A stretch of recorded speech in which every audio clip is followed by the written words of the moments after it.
Assalamu alaikum wa rahmatullahi wa barakatuh. I've been asked to talk a little bit about the Islamic attitude towards sex and sexuality, and why is it that Islam seems to be a religion that some people say is obsessed with controlling or with limiting or with regulating human sexuality.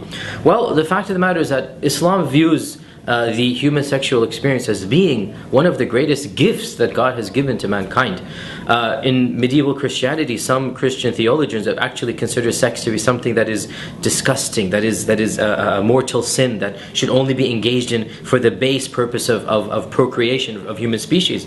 The fact of the matter is that Islam never had that attitude. It's actually a very healthy part of being a human being. It's a very normal part of being a human being. We wouldn't be humans if we didn't engage in intimacy and intercourse. However, the fact of the matter is that like every single desire, like every single feeling that a person has, it can be used properly and it can be misused and abused. Eating is a natural human phenomenon. But if we start eating all the time, or if we start eating products that are harmful to us, then this will lead to something that will cause harm to the body. Of course, the concept or the desire to eat is natural, but it must be put and it must be manifested in a way that is helpful to society. Similarly, sex and sexuality is a natural part of being a human. And in fact, God created within us the yearning, the desire, the capacity to engage in intimacy, and He made it one of the greatest experiences of human existence. However, He has told us that the only way to truly find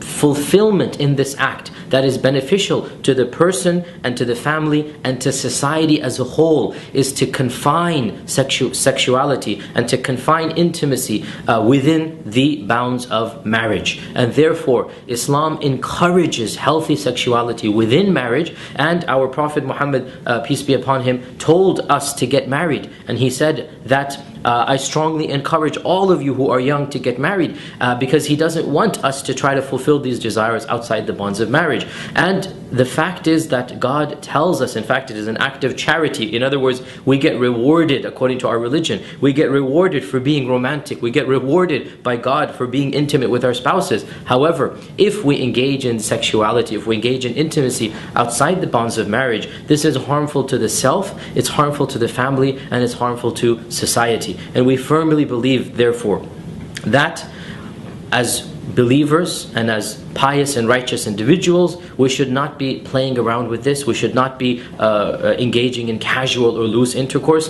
that this goes against the natural way that God has created us. The purpose of a marriage, one of the primary purposes of marriage, is not just procreation. Islamically, it's also recreation. It's also engaging in fun and games. It's just having a good time with your family. This is a part and parcel of being a human, and therefore, simply put, Islam regulates sexuality because an unregulated sexuality leads to harms that are personal, harms that are familial, and harms that are societal. And we firmly believe that God intended for us to practice His laws to bring about the best type of society possible. And when we regulate sexuality and we confine it within the confines of marriage, this is when, and this is the only time when this human emotion will be manifested in the most productive and useful way.